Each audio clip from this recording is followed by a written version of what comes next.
বিয়েবাড়ির দিনগুলোর মধ্যে আর একটা দিনই তো বাকি রয়ে গেছে, সেটা হলো রিসেপশন। তো চলো সেই ব্লগটাই আজকে ছোট করে দেখে নেওয়া যাক। 3 দিন ধরে বন্ধুর বাড়ি যাওয়া আসা, সাজগোজ, মজা আনন্দ করে বিদায়ের দিন যাওয়ার মতো এনার্জি আর আমার ছিল না, সেই জন্যই যাওয়া হয়নি। কিন্তু আজকে রিসেপশনে যাব, সেই জন্য এখন রেডিও হয়ে নিচ্ছি আর পরবো হচ্ছে এই পার্পল কালারের শাড়িটা। মেকআপ আমার অলমোস্ট ডান, তো আর যেটুকুনি সাজগোজ বাকি রয়েছে সেটাও কমপ্লিট করে নেওয়া যাক। চলো, একটা বড় নেকলেস পরেছি, সেই জন্য আর ইয়াররিংস পরলাম না। এছাড়াও হাতে একটা ব্যাঙ্গেল আর একটা রিস্ট ওয়াচ তো রয়েছে। আমি তো এবার পুরোপুরি রেডি হয়ে গেছি। আর অবভিয়াসলি যাদের সঙ্গে যাব মানে দিদি আর অতনুদা, ওদের জন্যই ওয়েট করছিলাম। তারপর দেখতে দেখতে ওরাও চলে এসেছে। এদিকে দিদিকে দেখো, ওকে কি সুন্দর লাগছে না? সুইট লাগছে, সুইট। তো চলো আমরা তো এবার বেরোবই। আর কনে যাত্রীর বাসও ছাড়বে, আর একটা বন্ধুও যাবে তাদের গাড়ি করে। কিন্তু ওই সবারই মোটামুটি 5-10 মিনিট এদিক ওদিক হবে আর কি যেতে। ওর বিয়ে হয়েছে মগরার দিকে, তো গাড়ি করে যেতে বেশিক্ষণ লাগবে না, 35 থেকে 40 মিনিট মতন লাগবে। তো আমরা বেরিয়েই পড়লাম। আর এখন ঘড়িতে হয়তো 7:45 বা এরকমই কিছু একটা হবে। এই আবার কেমন ধরনের হাসি, একবার হাসছে আর একবার মুখটা চিপে দিচ্ছে, অদ্ভুত। তো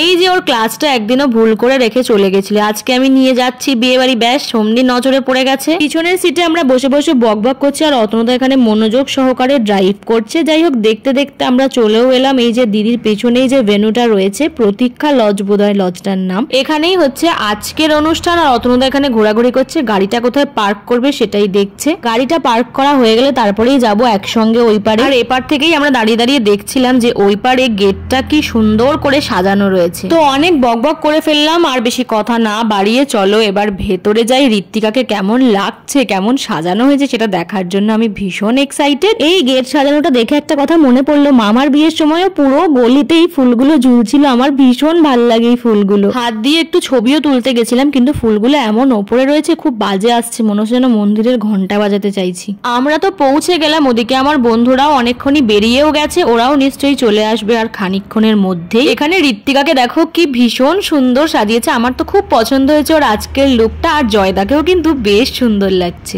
এসেই আমরা কি করেছি দেখো, বরকে এখান থেকে দিয়েছি সরিয়ে দিয়ে নিজেরাই আমরা ছবি তুলেছি। আরে না না, ইয়ার কি মারলাম। যাই হোক চলো এবার সত্যি সত্যি একটু ছবি তোলা যাক। ঋত্বিকার বিয়ে বলে কথা, প্রচুর প্রচুর ছবি না তুললে কি আর মন ভরে? ব্রাইড গ্রুম দুজনের সঙ্গেই একটু একটু ছবি তুললাম। কেমন লাগছে? দারুণ, ভালোই লাগছে। বাপরে বাপ, ভুল করে ওর বর একটু বাদ চলে গেছে, আমাকে দিয়ে আবার করালো ভিডিওটা। অনেক দূর থেকে আমরা এসেছি তো তাই জন্য খিদে পেয়ে গেছে, একটু স্টার্টার গুলো খেয়ে নি। খেয়েছিলাম হচ্ছে ফিশ বল আর চিকেন পকোড়া। ফিশ বলটা না ভীষণ ভালো ছিল, মাছের কোনো রকম বাজে স্মেল ছিলই না। আর অতনুদা এখানে দেখো দাঁড়িয়ে দাঁড়িয়ে স্প্রাইট খাচ্ছে, ঠান্ডা ঠান্ডা, যদিও এটাই ঠিক। কিন্তু নিজে কোনো স্ন্যাক্সি প্লেট নেয়নি, আমার থেকে ভাগ বসাচ্ছে।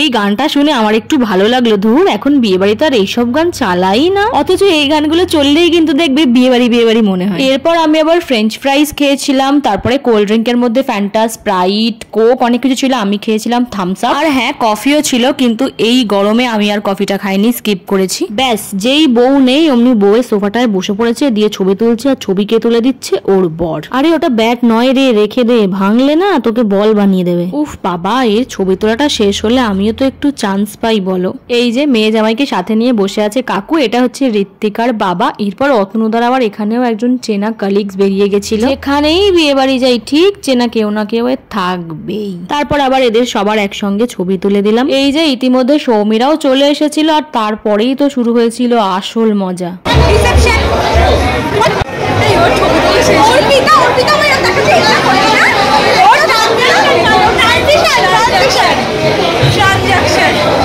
আজকেও গরম ছিল, কিন্তু 30 এপ্রিলের মতো অতটা গরমও ছিল না। আর এখানে আমি ভিডিও করছিলাম, আর এরা ভাবছে যে নর্মাল ছবি টবি তুলছি, তাই ফোন টোন কান থেকে একদম নামিয়ে পোজ টোজ দিচ্ছে।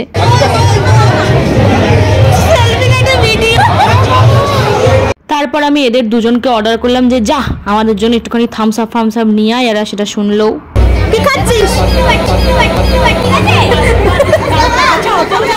কনেযাত্রী এতক্ষণে চলে এসেছে আর এটা হচ্ছে বৌদি মানে ঋত্বিকার বৌদি। আর অনেক লোকজন হয়ে গেছে বলে ভেতরটা এবার গরম লাগছে, তাই জন্য মাঝে মাঝে বাইরে আসছি হাওয়া খেতে, সঙ্গে ছবিও তুলতে। আজকে আমি আর সেরকম ফটো তুললাম কোথায়, আর একে দেখো আমি যদি একটা ফটো তুলি ওকে তো তার বদলে 4টে তুলতেই হবে। এদিকে অতনুদা ফটো তুলছে দিদির, আর ওই দিকে হচ্ছে মেশো ফটো তুলছে মাসির, মানে ঋত্বিকার মেশো মাসি, আমাদেরও তাই।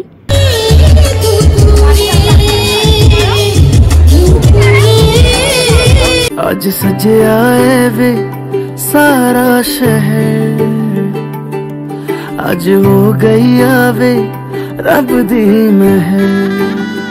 हाय सजे आए वे सारा शहर, आज हो गई आवे रब दी महर। अखियां चो डिगदे हंजू खुशियां दे, तेरी बन जाना अज तू सजना वे। अखियां चो डिगदे हंजू खुशियां दे, तेरी बन जाना अज तू सजना वे।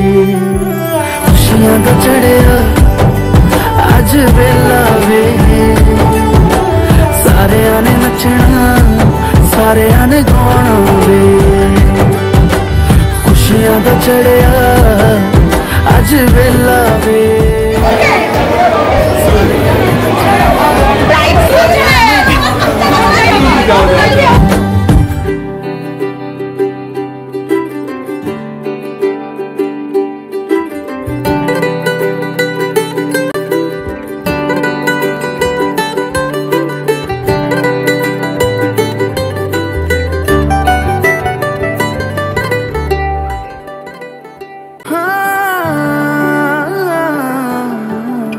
सखियां ने सजना है मैं भी सवरना है, अज दिन चढ़िया तेरे नाम दावे।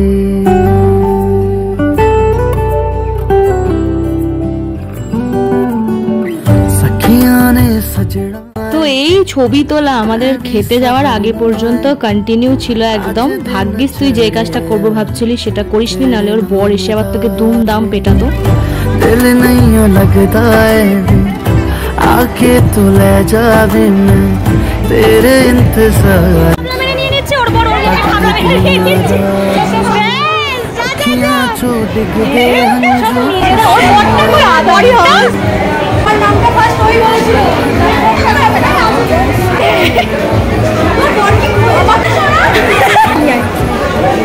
हंजू खुशियां। কত সুন্দর করে চুলটা সেট করে এসেছিলাম, বড় বড় স্ট্যান্ড ফ্যান আর টাওয়ার ফ্যানের চক করে পুরো একদম কাকের বাসা হয়ে গেছে। এবার খাওয়া দাওয়া করবো, মেনু কার্ডটা তোমরা পজ করে দেখে নিতে পারো। এছাড়াও আমি খাবারগুলো তো ডিটেলসে বলবোই। আর এত গরম ছিল এই 3তলায়, আমি তো টিস্যু দিয়ে মুখ মুছবো না খাবার খাবো সেটাই বুঝতে পারছিলাম না। সিট তো হয় 4 জনের, তাই আমরা একসঙ্গে বসেছিলাম আর অরিন্দমদা বসেছে হচ্ছে আলাদা।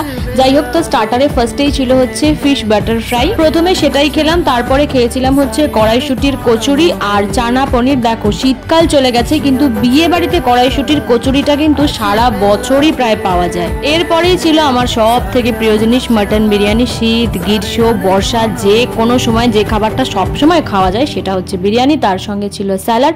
বিরিয়ানিতে মাংস না হলেও চলবে ভাই, কিন্তু আলুটা চাই। আর বিরিয়ানিটা না সত্যি বলছি মানে মারাত্মক খেতে ছিল, ভীষণ ভালো ছিল। আর বিরিয়ানির সঙ্গে ছিল হচ্ছে চিকেন চাপ, যার মধ্যে আমাকে আবার ভালোবেসে একটা লেগ পিস দিয়েছিল। কে দিয়েছিল জানি না, সেটা বড় কথাও নয়। এরপর চলে এলো ডেজার্টের প্লেট, আর ডেজার্টে ছিল হচ্ছে চাটনি পাঁপড়, যেটা ছাড়া তো খাওয়া দাওয়াটা অসম্পূর্ণ। মিষ্টির মধ্যে ছিল হচ্ছে কৈরাভোগ আর সন্দেশ। স্পেশালি এই দুটো জিনিস ভীষণ ভালো ছিল, একদম নরম তুলতুলে দারুণ ছিল এক কথা। তাহলে আমি বিয়ে বাড়িতে জীবনেও দুটো মিষ্টি খাই না, কিন্তু এটা এত ভালো ছিল যে খেয়েছিলাম। আর এরপরে আমার হাত ধোয়াটা দেখেছো, নুন আর লেবু দিয়ে ভালো করে ধুচ্ছি কারণ ঘি রয়েছে। আর এরা বলছে এই ভিডিও দেখে তোকে আর কেউ নিমন্ত্রণ করবে না পরে। আজকে ট্রানজিশনটা সেরা, কারণ আজকে আমাদের সঙ্গে জয়দাও রয়েছে। এদেরকে দেখো ফটোগ্রাফারকে সরিয়ে দিয়ে নিজেরাই ছাতা মাথা টাঙিয়ে লাইট জ্বালিয়ে ছবি তোলা আরম্ভ করে দিয়েছে। আর এ তো মনে হয় আজকে বাড়ি যাবে না, ছবি তুলে যাবে। আর আমার মাথাটা দেখো পুরো ডাইনি লাগছে একটা। চুলটা দেখছে কেমন চুড়েলের মতো। আমার ফোনের ভিডিও প্রায় প্রতিটা সময়ই অন ছিল, সেই জন্য অরিন্দমদা সবসময় হেসে যাচ্ছিল, কারণ কি করবে যে কোনো সময় উল্টো পাল্টা ছবি ভিডিও উঠে যাবে। ভিডিও হচ্ছে তোকে তুলে দেবো। একজনরা সরছে তো আর একজনরা বসে পড়ছে ফটো তুলতে, বাড়ি মনে হচ্ছে যাবে না। আর এইটা হচ্ছে কাকু মানে ঋত্বিকার বাবা। তো ফাইনালি ঋত্বিকার বিয়েটা কমপ্লিট হয়ে গেল। আর এসে থেকে বলছি না যে কি সুন্দর গেটের ডেকোরেশনটা, তো এইটা হচ্ছে ফুল ডেকোরেশন। আর আমরা এবার বাড়ি যাওয়ার জন্য সত্যি সত্যি বেরিয়ে পড়েছি। ইচ্ছা আছে যেতে যেতে রাস্তায় কোথাও একটা দাঁড়িয়ে একটু কোল্ড ড্রিঙ্ক খাওয়ার, মানে সবাই মিলে একটু গল্পও হবে। বাড়ির পথে যাওয়ার সময় আমাদের এখনো বাড়ি যাওয়ার ইচ্ছে করছে না।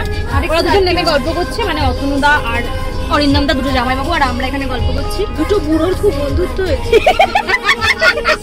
চলে এসছি ওদের গাড়ি থেকে এখন। এন্ড ভিডিও লাস্টে ঋত্বিকা তুই ভীষণ ভালো। Happy marriage life Ritwika, we love you. বলেছিলাম না যে কোথাও একটা দাঁড়াবো, তো দাঁড়িয়েছিলাম হচ্ছে ইন্টারসিটি ধাবাতে। এখানে দাঁড়িয়ে আমরা একটা থামস আপ খেলাম, কারণ বিরিয়ানির পর একটা কোল্ড ড্রিঙ্ক না হলে না ঠিক জমে না। এবার এতজন মিলে দাঁড়ানো মানে তো এই গল্পের ঝুড়ি খোলা যাকে বলে। ভাষণ করেছে। হ্যাঁ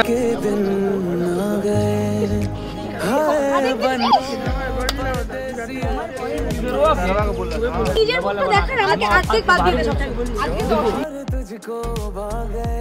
ছিল পঞ্চমী, আইবমাত্র ষষ্ঠী, তারপর বিয়ে সকালটা সপ্তমী, রাত্রিটা অষ্টমী, কালকে দিনটা নবমী, মাংস ভাতে গেছে, এরকম ব্যাপার নাকি? বিয়া শাড়ি করে না এইবার আমরা সত্যি সত্যি বাড়ি চলে এসেছি। আর আমাকে নামিয়ে দিয়ে দিদিরাও বেরিয়ে গেল।